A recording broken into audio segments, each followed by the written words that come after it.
नमस्कार दोस्तों, आप सबका स्वागत है हमारे चैनल एस्ट्रोवर्ड में। अगर आपने हमारे चैनल को अब तक सब्सक्राइब नहीं किया है तो अभी सब्सक्राइब करें। भगवान लक्ष्मी नारायण का भरपूर आशीर्वाद आपके जीवन पर सदैव बना रहे। हमारे जीवन में कुछ ऐसी कमियां रह जाती है जिसके कारण हम आगे नहीं बढ़ पाते। कुछ ऐसे ही आदतें हैं जो हमें जीवन को आगे नहीं बढ़ने देते हैं। तो आज हम आपको कुछ ऐसी कहानी बताने जा रही हैं, कुछ ऐसी आदतों के बारे में बताने जा रही हैं जिनको आप अपने जीवन में अपना लेंगे तो आपके घर में, आपके परिवार में धन की कभी भी कमी नहीं आएगा। यानी आपका भंडार हमेशा भरा पूरा रहेगा। आपके घर परिवार में सुख रहेगा, शांति रहेगा, समृद्धि रहेगा, वैभव रहेगा, ऐश्वर्य रहेगा और निरंतर आप सतत प्रगति को प्राप्त कर पाएंगे। लेकिन हम अपने जीवन की कुछ आदतें हैं, उनको यदि बदलते हैं तो निश्चित तौर से हमारे जीवन में एक परिवर्तन आएगा। आप इन आदतों को अवश्य ही अपने जीवन में अपनाएंगे तो आप आगे बढ़ सकते हैं। तो इसी प्रकार हम अपने जीवन में कई प्रकार के ऐसे कार्य करते हैं, कई प्रकार के ऐसी हमारी आदतें होती है जिनके कारण हमें नुकसान उठाना पड़ता है।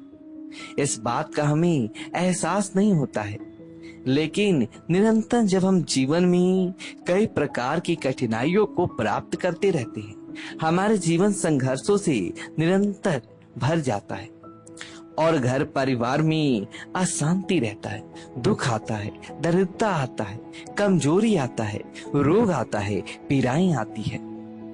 ऐसे में हम जो है विचार करते हैं कि आखिर ऐसा क्यों हो रहा है। तो आज हम आपको कुछ ऐसी आदतें बताने जा रही हैं जिनको यदि आप अपने जीवन में अपना लेंगे तो आपके घर परिवार में धन की कभी भी कोई कमी नहीं आएगा और आपके घर में सुख, शांति, समृद्धि का वातावरण बना रहेगा। तो सबसे पहली आदत है, जब हम किसी भी देव स्थल पर जाते हैं, मंदिर में जाते हैं या फिर किसी साधु संत या पूजनीय पुरुष के सामने बैठते हैं तो उनके सामने इस प्रकार हमको नहीं बैठना चाहिए कि उनको हमारे पांव दिखे। यानी हमारे पांव की जो है नीचे का भाग होता है वो कभी भी देवताओं की तरफ नहीं होना चाहिए, पूज्य पुरुषों की तरफ नहीं होना चाहिए। इसी प्रकार हम कभी कभी बिना कारण के ही अपने हाथ की उंगलियों को अपने मुंह में लगा लेते हैं, यानी अपने हाथ को झूठा कर लेते हैं। यह बिल्कुल गलत तरीका है, क्योंकि जब हम झूठे हाथ के माध्यम से कोई भी काम करेंगे तो वह कार्य अपवित्र हो जाएगा, अशुद्ध हो जाएगा। इसके साथ ही हम अपने सर को भी बिना कारण से खुजलाने लगते हैं, ये भी गलत है। वैसे तो कहा गया है कि जब हम पूजा पाठ करते हैं, साधना करते हैं, आराधना करते हैं, ऐसी स्थिति में यदि हमको सिर के अंदर खुजली चले तो खुजाने के बाद में हाथ को धोना चाहिए। वहीं यदि हमारा हाथ अपने मुंह से स्पर्श हो जाए या मुंह में लग जाए, ऐसी स्थिति में भी हमको हाथ धोकर ही अगला काम करना चाहिए, अन्यथा हम अपवित्र माने जाएंगे। इसके बाद सबसे गंदी और खराब आदत आप सब लोगों की यह होता है कि अकारण इधर उधर थूकते रहते हैं। बिना कारण से भी वह थूकते रहते हैं। पान या गुटखा चबाते हैं, उसके बाद थूकते हैं तो वह एक अलग बात है, लेकिन बिना कारण के ही कई लोग इधर उधर थूकते रहते हैं। यह बहुत गंदा और गलत तरीका है। हमेशा ध्यान रखना चाहिए कि अकारण कभी भी थूकना नहीं चाहिए और हमेशा उल्टी हाथ की तरफ ही थूकना चाहिए। जो मनुष्य अपने सीधे हाथ की तरफ थूकता है उसके घर से लक्ष्मी हमेशा हमेशा के लिए चली जाती है। इसलिए यदि आप अपने घर में लक्ष्मी का आगमन चाहते हैं, धन की प्राप्ति चाहते हैं, तो अकारण और इधर उधर नहीं थूकना चाहिए। निर्धारित स्थान पर ही हमको थूकना चाहिए और हमेशा उल्टे हाथ की तरफ ही हमको थूकना चाहिए। दूसरी आदत होती है हमारी कि जब हम भोजन करते हैं तो दोनों हाथों से भोजन करते हैं। ये भी तरीका बहुत गलत होता है। हमेशा एक हाथ से ही भोजन करना चाहिए और एक हाथ तो उसके साथ शुद्ध रखना चाहिए। और जब हम भोजन करते हैं तो उतना ही भोजन आपको लेना चाहिए जितना आप भोजन ग्रहण कर सके। यानी हमको कभी भी झूठा नहीं छोड़ना चाहिए। थाली में यदि आप झूठा भोजन छोड़ते हैं तो आप अन्न का अपमान करते हैं, क्योंकि जिस अन्न के लिए आप दिन रात मेहनत करते हैं, दौड़ धूप करते हैं, पैसा कमाते हैं, उसी अन्न को आप झूठा छोड़ते हैं। ये बहुत गलत आदत है। यदि आप ऐसा करेंगे तो आपके घर में देवी देवताओं का आगमन नहीं होगा, महालक्ष्मी आपसे नाराज हो जाएगी। इसलिए कभी भी थाली के अंदर झूठा नहीं छोड़ना चाहिए और हमेशा ध्यान रखना चाहिए कि जिस थाली में हम भोजन करते हैं उसमें हाथ नहीं धोना चाहिए। बाहर अन्य स्थान पर ही हमें हाथ धोना चाहिए, क्योंकि देवों को जो देवम आदित्य, अन्य को देवता माना गया है। इसलिए हमको उनका अपमान कभी भी नहीं करना चाहिए। उनका जब हम सम्मान करेंगे तो हमारा सम्मान बढ़ेगा। जो मनुष्य अन्न का अपमान करते हैं उनका अपमान जीवन में होता है और उनका सम्मान धीरे धीरे समाप्त होने लगता है। तो इसलिए आप कभी भी अपनी थाली में झूठा ना छोड़ें। जितना भोजन आपको ग्रहण करना है, जितना आपको अपने स्वीकार करना है, उतना ही भोजन आपको थाली में लेना चाहिए और पूरा भोजन समाप्त करके ही हाथ धोना चाहिए और हाथ हमेशा बाहर ही धोना चाहिए। अगला कार्य है, यदि हमारे घर पर कोई भी अतिथि आता है, याचक आता है, तो उसे कुछ न कुछ खिलाना पिलाना अवश्य चाहिए। चाहे तो आप भोजन करवा सकते हैं, स्वल्प आहार खा सकते हैं, या नाश्ता करवा सकते हैं, या कुछ भी उसको खिला पिला सकते हैं। यदि आपके घर में कुछ और नहीं है तो शुद्ध जल उनको जरूर पिलाना चाहिए। यदि आप अतिथि को शुद्ध जल पिला देंगे तो अतिथि का सत्कार हो जाएगा और अतिथि हमेशा देवता के बराबर माना गया है। इसलिए जब भी हमारे घर में कोई भी व्यक्ति आता है, चाहे वो मजदूर क्यों ना हो, नौकर क्यों ना हो, या अन्य कोई भी परिचित व्यक्ति क्यों ना हो, उनको कुछ और नहीं तो केवल शुद्ध जल भी यदि आप पिला देंगे तो उनका सम्मान हो जाएगा। जब आप अतिथि का सम्मान करेंगे, सत्कार करेंगे, उनका आदर करेंगे तो समस्त देव देवता आपसे प्रसन्न रहेंगे और आपके घर में सुख शांति वातावरण उस देव बना रहेगा। इसी के साथ ही आपको हमेशा ध्यान रखना चाहिए कि हरे भरे पेड़ पौधों को बिल्कुल भी ना काटना चाहिए, क्योंकि हरे भरे जो पेड़ पौधे होते हैं उनमें प्राण होते हैं और जब हम पेड़ पौधों को काटते हैं तो उसको प्राणों का हरण करते हैं, यानी उसे हमें हत्या का पाप लगता है। इसलिए कभी भी किसी भी हरे भरे पेड़ पौधों को काटने से हमें पाप लगता है और उस पाप का प्रायश्चित हमें भोगना ही पड़ता है। तो प्रयास करें कि हरे भरे पेड़ को बिल्कुल भी ना काटे। पेड़ पौधों की सेवा करना चाहिए और पेड़ पौधों में नियमित रूप से हमें जल देना चाहिए।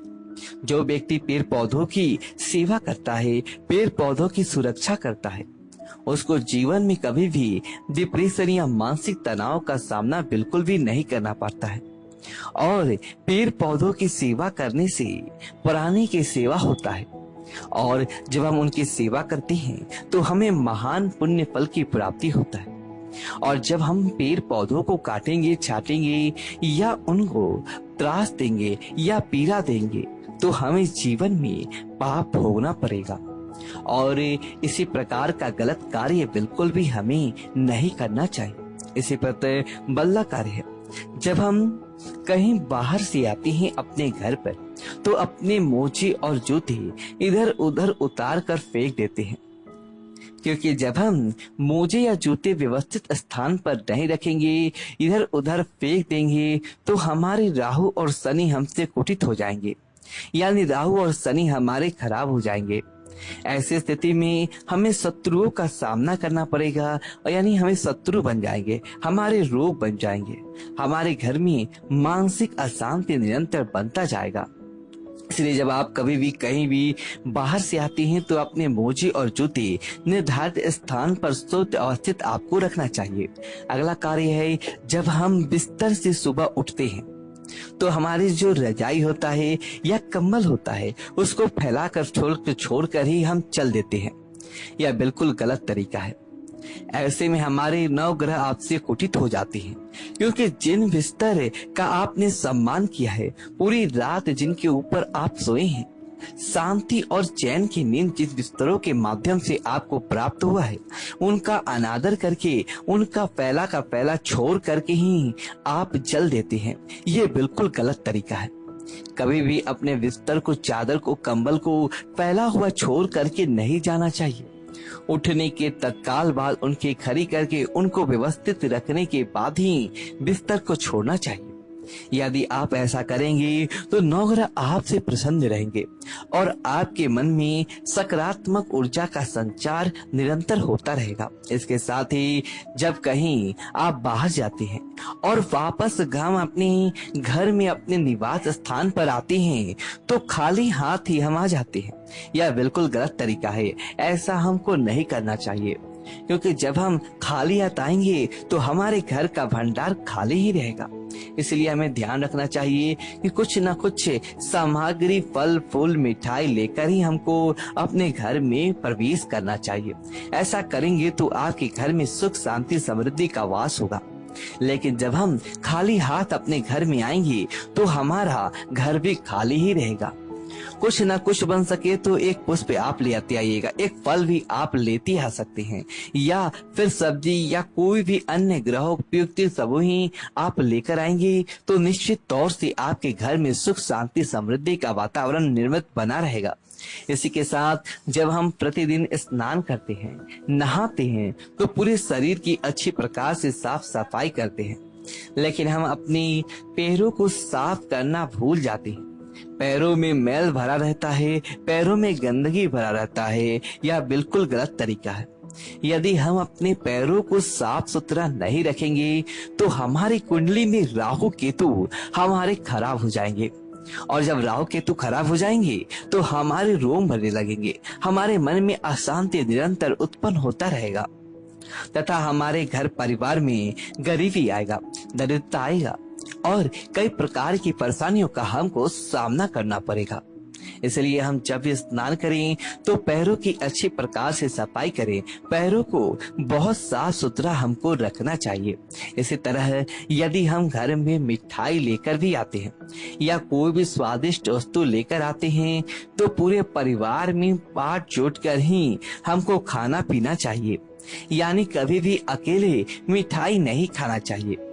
गरुड़ पुराण में लिखा हुआ है कि जो मनुष्य अकेले मिठाई खा लेता है वह महान पाप का भागी होता है तथा वह नरक में वास करता है। इसलिए कभी भी मिठाई या स्वादिष्ट वस्तु अकेले नहीं खाना चाहिए, बांट चूट कर ही खाना चाहिए। जो मनुष्य अपने परिजनों में बांट करके ही मिठाई का सेवन करता है या स्वादिष्ट वस्तुओं का सेवन करता है, उसे महान पुण्य फल की प्राप्ति होता है। तो भक्तजनों, माताओं, बहनों, हमें उम्मीद है कि आप इन बातों को अपने जीवन में अपनाएंगे और अपने घर परिवार में सभी सदस्यों को सलाह देंगे कि इन बातों को अपनाकर ही वह निरंतर उन्नति करे, आगे बढ़े, स्वस्थ रहे, व्यस्त रहे और मस्त रहे। दोस्तों, यदि आपको यह वीडियो अच्छी लगी हो तो वीडियो को लाइक करें और कमेंट बॉक्स में ओम नमः शिवाय लिखिए, जय श्री राम लिखिए और हमारे चैनल को सब्सक्राइब करें। धन्यवाद दोस्तों।